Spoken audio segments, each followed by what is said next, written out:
നമസ്കാരം. ആമയിഴഞ്ചാൻ തോട്ടിലെ രക്ഷാപ്രവർത്തന വിവാദങ്ങൾ തുടരുന്നതിനിടെ തിരുവനന്തപുരം ജില്ലാ കളക്ടർ ജെറോമിക് ജോർജിന് സ്ഥലം മാറ്റും. നേരത്തെ ജനറൽ ആശുപത്രിയിൽ നിന്നും ഡോക്ടറെ എത്തിച്ച് കളക്ടർ കുഴിനഖ ചികിത്സ നടത്തിയതും വിവാദമായിരുന്നു. ഒന്നിലധികം IAS-കാരുടെ സ്ഥലമാറ്റത്തിനൊപ്പമാണ് തിരുവനന്തപുരം കളക്ടറെ മാറ്റുന്നത്. പിന്നോക്ക ക്ഷേമ വകുപ്പിൽ ഡയറക്ടറാക്കിയാണ് മാറ്റം. അനുകുമാരിയാണ് പുതിയ തിരുവനന്തപുരം ജില്ലാ കളക്ടർ.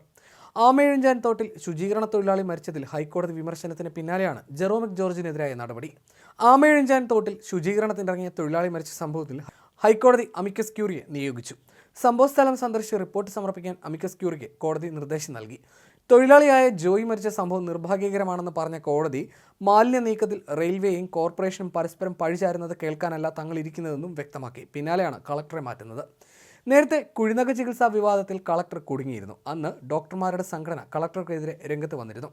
സർക്കാർ ഡോക്ടറെ വീട്ടിലേക്ക് വിളിച്ചു വരുത്തി വിവാദത്തിൽപ്പെട്ട തിരുവനന്തപുരം ജില്ലാ കളക്ടർ ജെറോമിക് ജോർജ് സ്ഥിരമായി ചികിത്സ തേടുന്നത് സ്വകാര്യ ആശുപത്രിയിലെന്ന വിവരവും പുറത്തു വന്നിരുന്നു.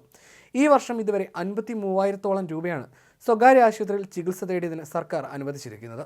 സർക്കാർ ആശുപത്രിയിൽ വലിയ തിരക്കുള്ള സമയത്താണ് കുഴിനഖ ചികിത്സയ്ക്ക് ഡോക്ടറെ ജില്ലാ കളക്ടർ വീട്ടിലേക്ക് വിളിച്ചു വരുത്തിയത്. ഇതിനെ വിമർശിച്ച ജോയിന്റ് കൗൺസിൽ നേതാവിനെതിരെ കളക്ടർ പരാതി നൽകുകയും പരാതിയുടെ അടിസ്ഥാനത്തിൽ റവന്യൂ സെക്രട്ടറി സംഘടനാ നേതാവിനെതിരെ ചാർജ് മെമ്മോ നൽകുകയും ചെയ്തിരുന്നു.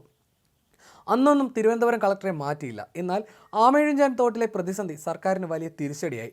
കളക്ടർക്കെതിരെ ചില ഉന്നത കേന്ദ്രങ്ങൾ പരാതി പറഞ്ഞതായും സൂചനയുണ്ട്. ഇതോടെയാണ് മാറ്റം. അതിനിടെ തിരുവനന്തപുരം മേയറുടെ നിർദ്ദേശപ്രകാരമാണ് തോട്ടിലെ രക്ഷാപ്രവർത്തനം നടന്നതെന്നും കളക്ടർ ഇപ്പോൾ ബലിയാടാക്കുകയാണെന്ന വാദവും ശക്തമാണ്. തൽക്കാലം വിവാദങ്ങളോട് കളക്ടർ പ്രതികരിക്കുകയുമില്ല. ഉടൻ ചുമതലയൊഴിയും. പുതിയ കളക്ടറായി അനുകുമാരി എത്തുകയും ചെയ്യും. വിവാദങ്ങൾ ഒഴിവാക്കാൻ കൂടിയാണിത്. സപ്ലൈകോ CMD സ്ഥാനത്ത് നിന്ന് മാറ്റിയ ശേഷം പകരം നിയമനം ലഭിക്കാതിരുന്ന ശ്രീറാം വെങ്കിട്ടരാമനെ ധനകാര്യ വകുപ്പ് ജോയിന്റ് സെക്രട്ടറിയാക്കി. ശ്രീറാമിന്റെ ഭാര്യ രേണുരാജിനെ അടുത്തിടെ വയനാട് കളക്ടർ സ്ഥാനത്ത് നിന്ന് മാറ്റി പട്ടികവർഗ വകുപ്പ് ഡയറക്ടറാക്കിയിരുന്നു. ഇതോടെ ഭാര്യയ്ക്കും ഭർത്താവിനും തിരുവനന്തപുരത്ത് ജോലിയാവുകയും ചെയ്തു. പിന്നോക്ക വിഭാഗ വികസന ഡയറക്ടർ ജോൺ V. സാമുവലിനെ കോട്ടയം കളക്ടറായി നിയമിച്ചു. ഇടുക്കി കളക്ടർ ഷീബ ജോർജിനെ റവന്യൂ വകുപ്പ് അഡീഷണൽ സെക്രട്ടറിയായി നിയമിച്ചു. ഹൗസിംഗ് ബോർഡ് സെക്രട്ടറിയുടെ പൂർണ്ണ അധിക ചുമതലയും നൽകി. Kottayam collector V. വിഘ്നേശ്വരിയാണ് പുതിയ ഇടുക്കി കളക്ടർ. മധുര സ്വദേശിനിയായ വിഘ്നേശ്വരി 2015 ബാച്ച് സിവിൽ സർവീസ് ഉദ്യോഗസ്ഥയാണ്. Kozhikode sub collector, collegiate education director, KTDC managing director എന്നീ പദവികൾ വഹിച്ചിട്ടുണ്ട്. ജില്ലയുടെ 41ാമത് കളക്ടറായിട്ടാണ് നിയമിതയായിരിക്കുന്നത്. എറണാകുളം ജില്ലാ കളക്ടർ NSK ഉമേഷാണ് ഭർത്താവ്. പ്രളയകാലത്തെ ഉമേഷിന്റെ പ്രവർത്തനം ഏറെ കയ്യടി നേടിയിരുന്നു. തമിഴ്നാട്ടുകാരനാണെങ്കിലും ഇതിനോടകം കേരളത്തിലെ ജനങ്ങളുടെ മനസ്സിൽ ഇടം നേടാൻ ഉമേഷിനും സാധിച്ചിട്ടുണ്ട്. ബ്രഹ്മപുരം തീപിടുത്തം സജീവമായി നിലനിൽക്കെയാണ് ഉമേഷ് എറണാകുളം കളക്ടറാകുന്നത്. മധുരയിലാണ് വളർന്നതെങ്കിലും ഗുജറാത്തിലെ സൗരാഷ്ട്ര മേഖലയിൽ നിന്നുള്ളയാളാണ് ഉമേഷ്.